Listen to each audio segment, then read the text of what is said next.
Муса Жәлил исемендәге татар опера һәм балет театрының әйдәп баручы солисты. Лирик, драматик, тенор. ТССРның халық, РСФСРның һәм Башкортстан Республикасының атказанган артисты Хайдар Аббас улы Бигичев 1949 елның 16 июнендә Горький, хәзер Түбән Новгород өлкәсенең Кызыл Октябрь районы Шүмбәли авылында колхозчы гаиләсендә туа. Хайдар җырлы, моңлы, зур гаиләдә үсә. Үзе дә бала вакытыннан ук җырлый. Шулай да аның сәнгать өлкәсенә юлы шактый урау була.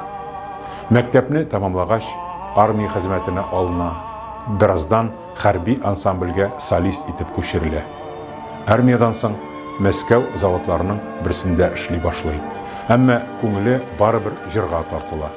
1971 елда ул Казан дәүләт консерваториясының вокаль факультеты аршындагы әзерлек курсларына укырга керә. Һәм 1979 елда консерваторияны уңышлы тәмамлый. Хайдар Бигичев уку елларында ук опера театр спектакльләрендә катнаша башлый. 1977 елда Хөснул Вәлиуллинның яңа әсәре Самат операсында гаять катлаулы төп герой партиясын искиткеч зур югарылыкта башкара. Һәм шул ук елны театр составына әйдәп баручы солист итеп алына.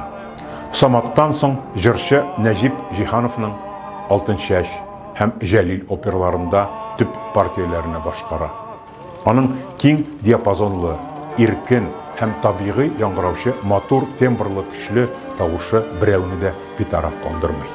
Музыка белгечләре шиксез бай мелизматика дип бәяләгән, тирән моң иясе, баһадирдай буйсынлы, күркәм кыяфәтле яшь җырчы шул рольләрне башкару өчен генә тугандай кабул ителә. Хайдар Бигичев республиканың вокаль сәнгате тарихына кабатланмас җик һәм кабатланмас Җәлил образларын тудырып кереп кала. Җырчының шуннан соңгы шулай ук уңыш казанган партияләре Җәүдәт Фәйзинең Башмагым музыкаль комедиясендәге Галимҗан һәм Салих Сәйдәшевның Наемщик музыкаль драмасындагы Батырҗан рольләре. Ә инде Бату Мулюковның Кара йөзләр операсындагы Закир роле өчен ул 1984 елда ТССРның Абдулла Тукай исемендәге дәүләт бүләгенә лаек була. Гомумән, Хайдар Бигичев үзенең иҗат эшчәнлеге дәврендә татар композиторларының сәхнәдә куелган барлык музыкаль әсәрләрендә төп партияләрне башкара. Опера җырчының бүтән барлыгын били. Аның үзе башкара торган образ белән бер булып бирегүе, сәхнәдәге ихласлыгы һәм табигыйлыгы әсир итә. Джузеппе Вердиның Отелло операсындагы Отелло роле җырчының вокаль иҗатында аерым урын били. Хайдар Бигичев үзе бу роле турында «Мин Маврга бар көчем һәм энергиямны бирдем. Ул минем һәр күзәнәгемдә утыра.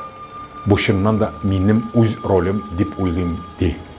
Аның Отеллосы җырчының Татарстан һәм Россия вокаль сәнгатен дөнья дәрәҗәсенә күтәргән иң югары казанышы, башкару усталыгының иң югары баскычы.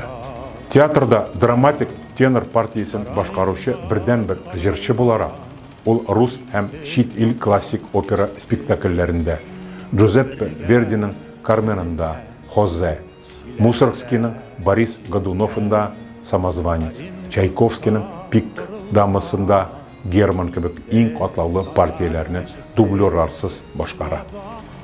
Театр Хайдар Бигичевны үстерсә, Хайдар Бигичев театрны донга күмә.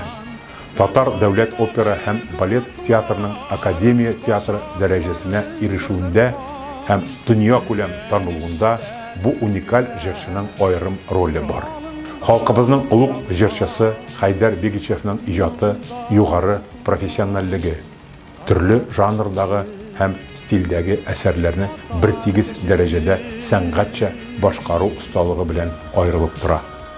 Аның башкару манерасына сирәк очрый торган академизм белән халык җыр традицияләренең үзара гармонияле рәвештә кушылуы хас. Ул үзенең музыка сәхнә эшчәнлеге, концерт эстрадасында, телевидение һәм радиода даими чыгышлары белән киң таныла. Татарстан композиторларының күп кенә яңа вокаль әсәрләрен беренче булып башкара. Тамашачыга татар халык җырларының хасиятен үтә сизгер тоемлап тапшыра. 1970-90 елларда иң популяр татар профессиональ башкаручыларның берсе була. Хайдар Бигичев һәм аның хатыны Татарстанның халык артисты Зөһрә Сахабиеваны илебезнең барлык төбәкләрендә, шулай ук чит илләрдә яшәүче татарлар көтеп алалар. Иренең вафатыннан соң Зөһрә ханым сокланырлык фидакарлык белән аның иҗатын яшәтүне дәвам итә. Аудио һәм DVD дискларын туплап чыгара.